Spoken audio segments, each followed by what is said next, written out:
Goeiemôre en baie welkom by hierdie erediens waar die sakrament van die nagmaal bedien gaan word. Kom ons word stil voor die Here.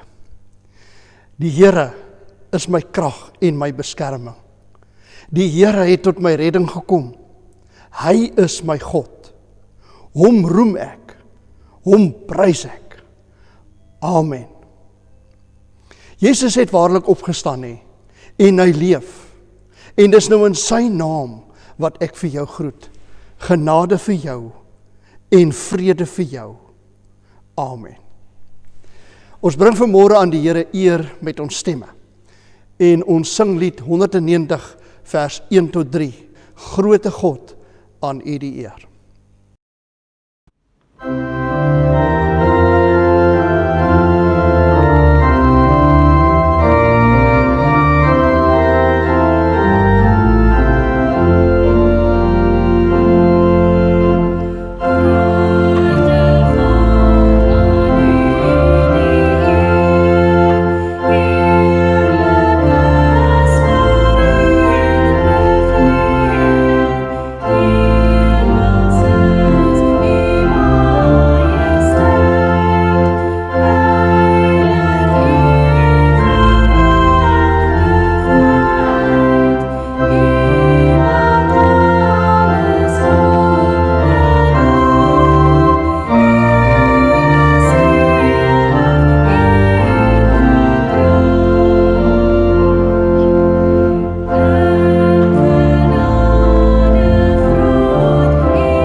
Vanoggend neem ons deel aan die sakrament van die nagmaal. Nou skryf Paulus in 1 Korintiërs 11 vers 28 dat 'n mens nie sommer onnadenkend aan die nagmaal kan deelneem nie.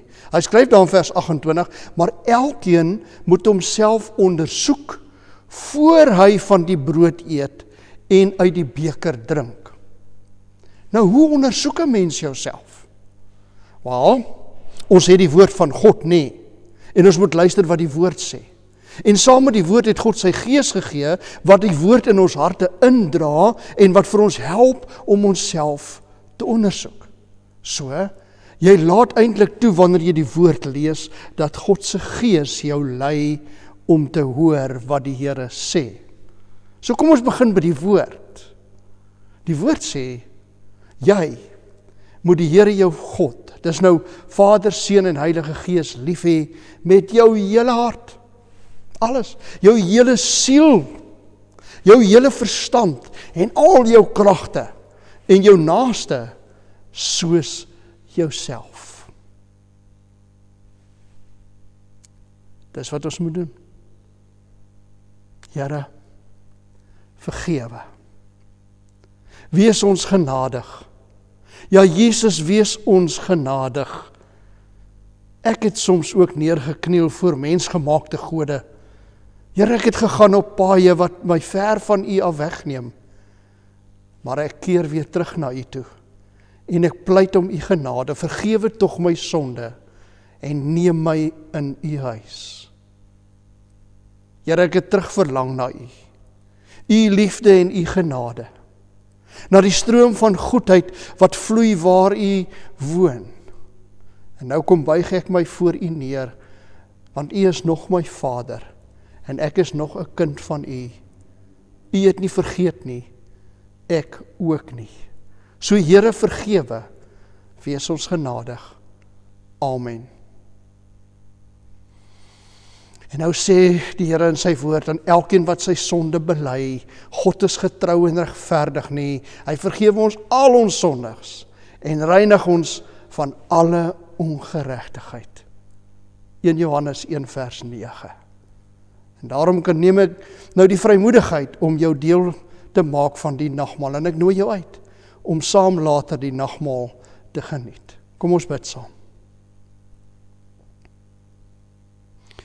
Gees van die lewende God, wees vanoggend die tuinier van my siel.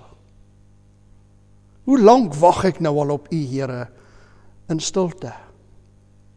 In die koue winter van my siel, maar nou, Here, in die kragtige naam van Jesus, waag ek dit om U te smeek.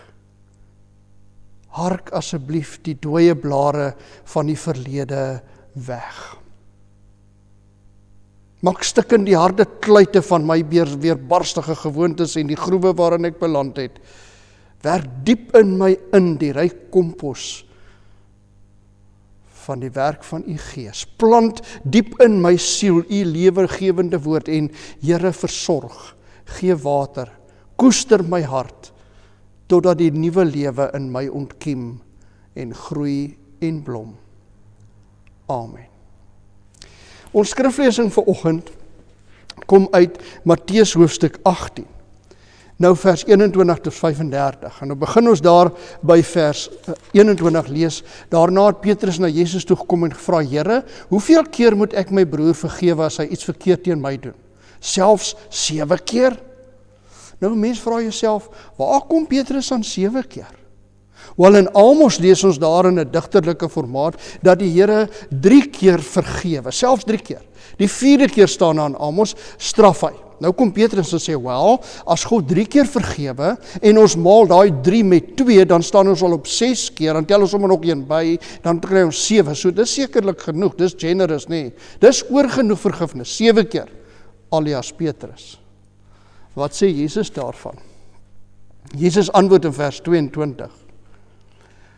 Ek sê vir jou, nie 7 keer nie, maar selfs 70 maal 7 keer. Petrus, mens tel nie, jy hou aan vergewe. Vers 23, sê daarom kan die koninkryk van God vergelyk word met 'n koning, wat besluit het om saam met sy amptenare hulle boeke na te gaan. En toe hy daarmee begin, is een amptenaar na hom toe gebring, wat miljoene rand geskuld het. Nou die ou vertaling sê, die getal wat hy geskuld het is 10.000 talente. Nou as jy dit omsit in vandagse geld, is dit ongeveer 40 miljoen rand. Nou destyds was 40 miljoen rand meer as wat 'n hele provinsie se begroting was. So dit is baie skuld. Natuurlik hopeloos te veel. En, sê vers 25, hy kon dit nie betaal nie. En daarom het die koning beveel, dat hy en sy vrou en sy kinders, en alles wat hy het, verkoop word, en die skuld betaal moet word. Wat doen die man? Hy het voor die koning neergeval, en gesoebat, en gesê, gee my tog uitstel, ek sal die alles terugbetaal. Nou eintlik kry mens 'n bietjie lag nie, die man weet dis onmoontlik, hy kan nie. Hy sal dit nooit in sy res van sy lewe kan doen nie, maar, let op die koning se reaksie. Die koning het hom jammer gekry, en hom laat gaan, en sy skuld afgeskryf. Toe daardie man buite kom, het hy een van sy mede-amptenare raakgeloop wat hom net 'n paar rand geskuld het. Nou, dis 100 penning staan daar, of 100 denari, dis so plus minus 85 rand vandag se taal. Nou iemand maak die vergelyking tussen die 40 miljoen wat hy skuld en die 85 rand wat iemand anders hom skuld. Hy sê die gewig van 85 munte kan jy in jou sak sit. Die gewig van 40 miljoen munte sal jy 8600 soldate vat en vir elkeen 30 kilogram gee. En as jy dan hierdie soldate langs mekaar sit, sal hulle in 'n ry van 8 kilometer staan. So dis die verskil. R85 is wat sy mede-amptenaar hom skuld, wat jy in jou sak kan sit. En wat doen hy? Hier staan. Hy het hom gegryp en gewurg en gesê, betaal wat jy skuld. Sy mede-amptenaar het voor hom neergeval en hom gesmeek, gee my tog uitstel, ek sal jou betaal. Hy kan, R85. Maar hy wou nie, staan daar. En hy is daar weg om hom in die tronk te laat gooi, totdat hy sy skuld betaal het. Nou, toe die mede-amptenare sien wat gebeur het, was hulle natuurlik diep geskok en teleurgesteld, en hulle het alles staan hier wat gebeur het vir die koning gaan vertel. Die koning het die eerste ou laat haal, en vir hom gesê, jou skurk, al hierdie skuld het ek vir jou afgeskryf, omdat jy my gesoebat het. Moes jy nie ook jou mede-amptenaar jammer gekry het, net soos ek jou jammer gekry het nie? Moes jy nie ook jou mededienskneg ook barmhartig gewees het, soos ek jou barmhartig was, staan daar in die 1953 vertaling. Engels, should you not have pity and mercy?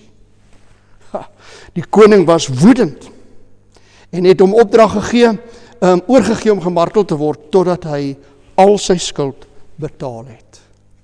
Nou sê Jesus in vers 35, so sal my Vader wat in die hemel is, ook met julle maak, as julle nie elkeen sy broer van harte vergewe nie.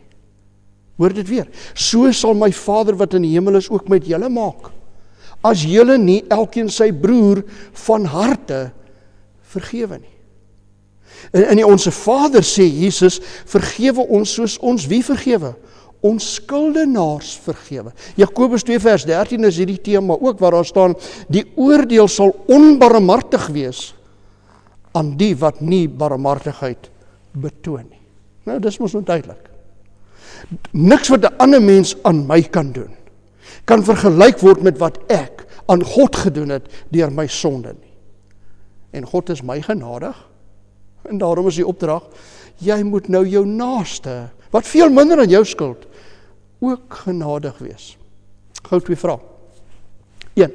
Het jy al 'n lysie gemaak van jou sonde? En 'n gewig daaraan geheg? Dis die eerste vraag. Tweede vraag. Het jy toe al daai sonde betaal, daai skuld, het jy dit afgelos? Nee, ek het nie 'n lysie gemaak nie. Nee, ek het nie betaal nie. Hoekom nie? Is daar te veel sonde? Of sal jy sê, watter gewig sit ek nou aan 'n spesifieke sonde? Net so oefening. Kom ons sê, jy doen 3 sondes 'n dag. In 1 jaar is dit 3 maal 365, dis 1095 sondes per jaar. Hoe oud is jy? Wel, ek is 62, so dis 67.890 sondes. Dis my skuld. Baie nie. Eintlik is dit baie meer, dis nog maar 3 sondes 'n dag, dis erg. Het God die reg om jou daarvoor te laat boet? Jou skuld is hoog, my skuld is hoog, dis groot. Nooit sal ek dit kan terugbetaal aan God nie, maar God is barmhartig en genadig, hy vergewe elkeen wat sy sonde bely. En dis waarom hy die opdrag gee, dat jy dit ook moet doen.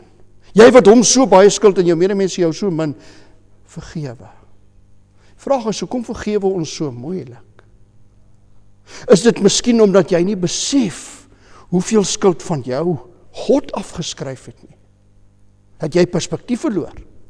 Dat die bietjie, die R85 wat jou medemens by jou in die skuld is, regtig vir jou veel meer weeg as wat jou skuld by God was? Of is jy so perfek dat jou skuld by God minder as R85 is? Nee.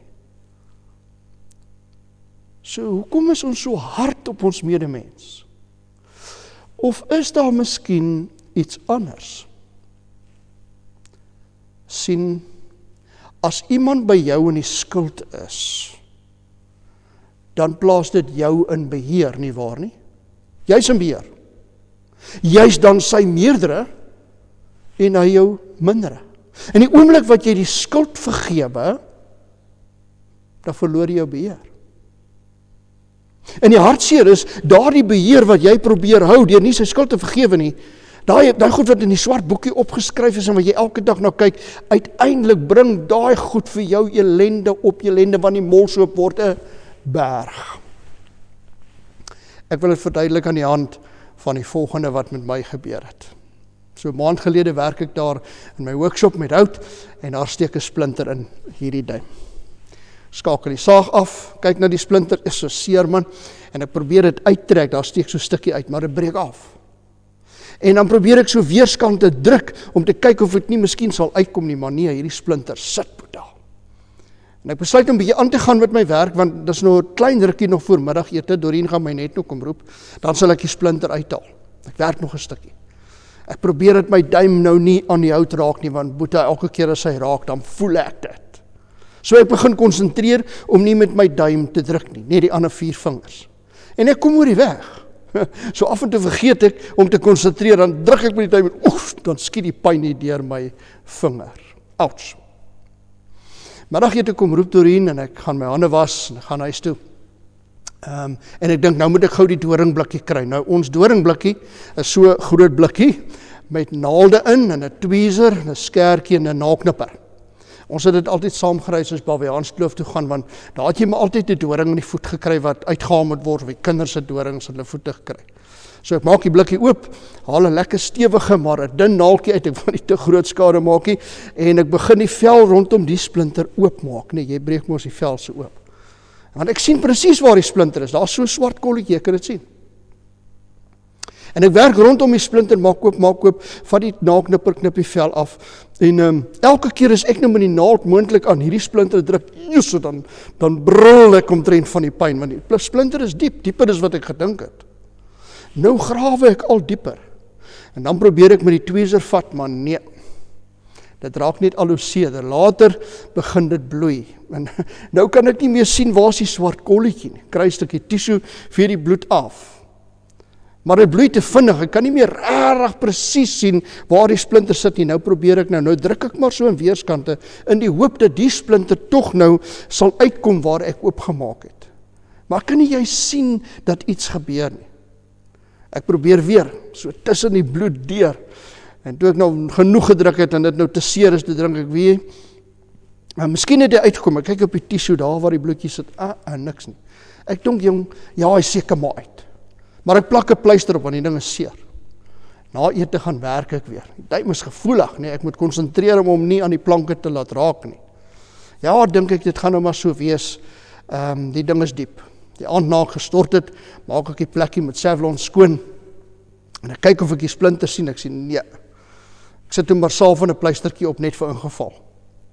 Die volgende dag voel dit 'n klein bietjie beter, die wond gaan toe. Maar die plek bly gevoelig. Seker maar te diep gekrap, dink ek. Gee 'n bietjie kans. 2 weke. En toe ek eendag 'n moertjie vat en hom so tussen my duim en voorvinger wil draai, skiet hierdie skietpyn weer hier deur my duim erg, en ek besef, die splinter is duidelik nie uit nie. En ek bekyk die plek. Ek sien nie meer 'n swart kolletjie nie. Die vel het bo oor die splinter gegroei. Nou besef ek, daar's groot probleme, ek sal met dokter toe, hy sal nou moet sny. Presies waar weet ek nou nie, ek kan nou min of meer weet waar die splinter was. Jongen, as hy nou hier moet sny en grawe, gaan ek seker nou nog steekok moet kry. So ek deins 'n bietjie terug. Ek vra vir Dorien, so kom kyk of jy nie iets kan sien nie, nee, vergrootglas lig, ons sien niks, maar die pyn bly daar. En ek dink, gee nog maar 'n bietjie kans, miskien sal die ding, soos die ou mense gesê, daarom uitsweer, nee. Yes. Intussen word my duim al seerder, en ek kan hom later nie meer gebruik om te vat nie, kan nie my pen en potlood vat nie. Ek sien later daar so witterige kol rondom die plek waar die splinter was, en ek dink, okay, dis seker maar die nuwe vel. My ma kom kuier, en ek praat oor die splinter, want die ding pla my. En sy sê, wag, ek kyk, en sy kyk, en sy sê vir my, jong, die kol sê vir my, daar's 'n sweer. Ek gaan haal weer daai doringblikkie, versigtig vir daai ding nie, hy veroorsaak pyn, daai naalde. Ek duis terug, want ek weet, maar ek steek tog met die naald daar in die omgewing waar die splinter was. En skielik kom daar geel sweersel uit. En ma help 'n bietjie, en ons druk in, die sweersel kom al meer en meer uit. En toe so klaar is, vat ek die ding, en ek druk hard, so in weerskante, en daar begin 'n harde ding uitkom. Dis die splinter, ek is so bly, maar dis nou nie meer swart nie, dis nou kleurloos. Al hoe jy weet hoe ek kon sien, dis 'n splinter is, dis hard en lank, en dit lyk soos 'n stukkie hout. En dis nie sommer net 'n splintertjie nie, dis toe 'n meneer. Maar toe hy uit is, voel my duim dadelik beter.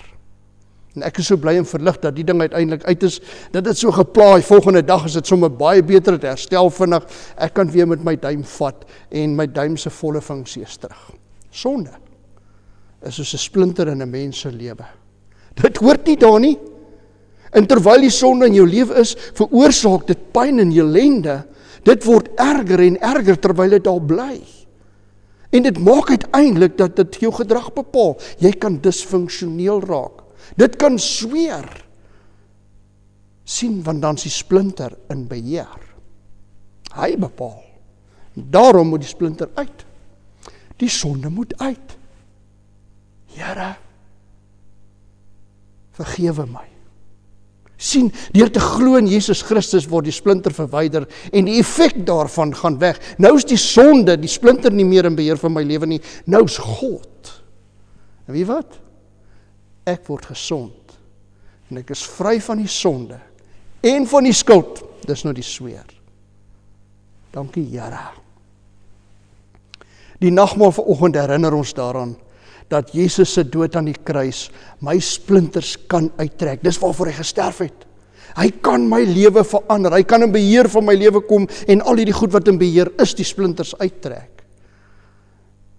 Deur dit in die geloof aan te neem, sy verlossing, trek hy die splinter uit. Neem hy my sonde weg.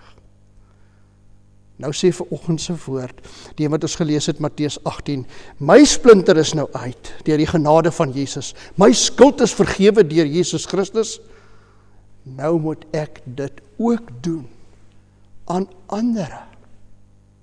Ek moet ander hulle R85 vergewe. Soms het ander iets aan my gedoen, wat ook soos 'n doring in my is. Dan sê die woord, moet ek hulle ook genadig wees, en daai doring uittrek, anders vergiftig dit my lewe, en ook hulle lewe. Ander kere is ek 'n doring in iemand anders se lewe. Vergewe mekaar, soos Jesus julle vergewe, sê die Onse Vader. Miskien is dit nodig, broer en suster, om ons doringblikkies meer dikwels uit te haal, en al die splinters wat so seer maak, uit te haal. Al die goed wat so beheer oor my lewe neem, dat ek Jesus toelaat om dit uit te trek, vir al die wat diep sit en al begin sweer het. Terug by die gelykenis. Iemand op die verhaal, sien die verhaal so.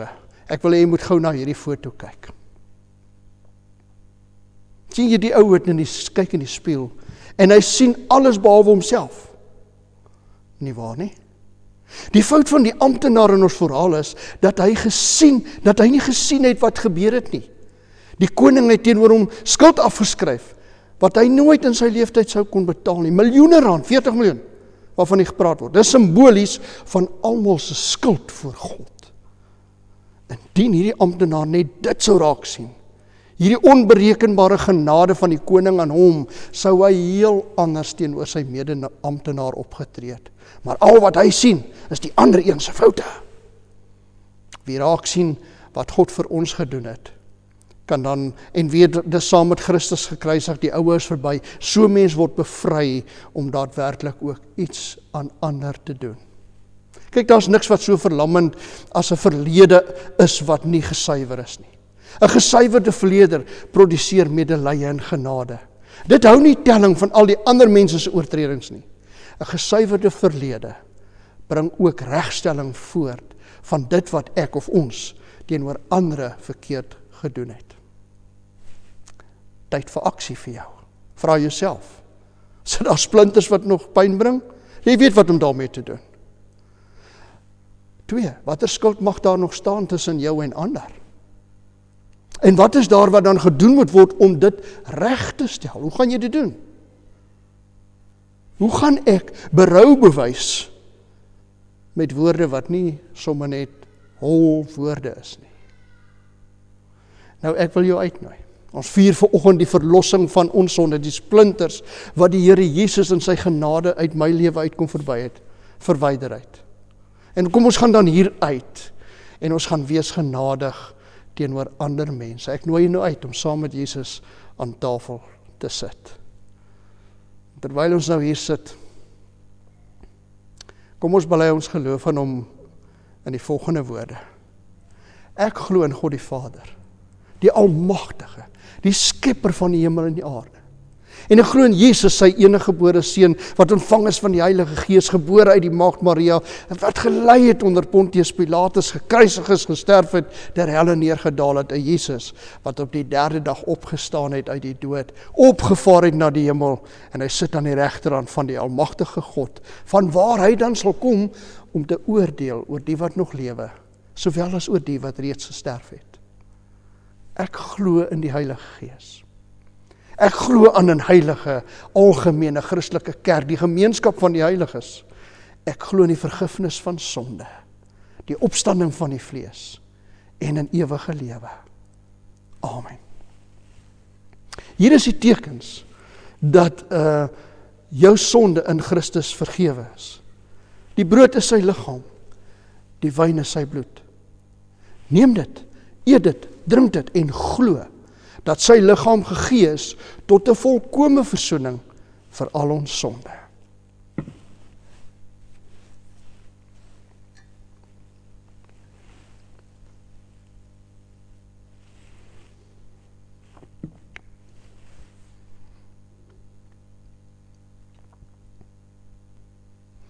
Ek wil die Here loof met alles wat in my is.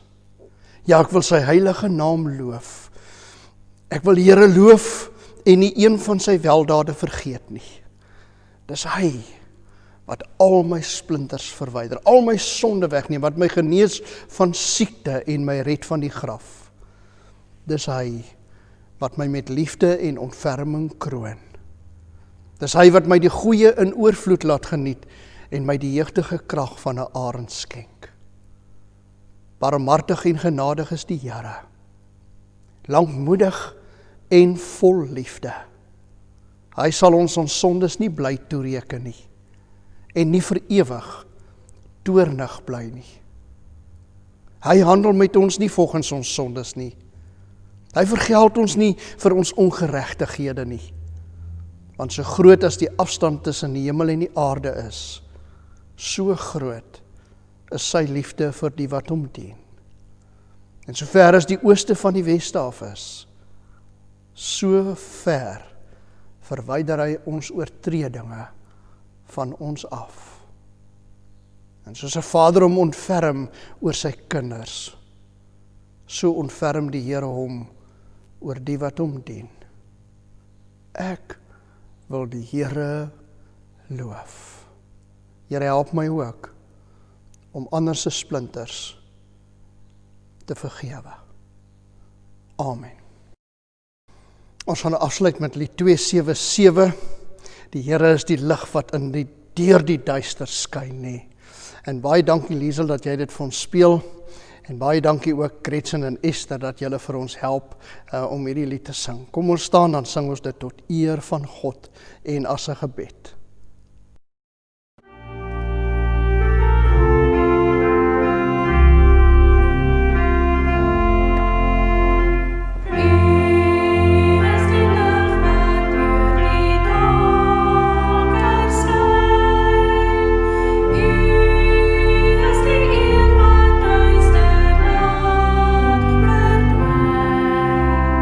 Schijn in ons harte, drijf die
Ontvang die seën van die Here en gaan in vrede.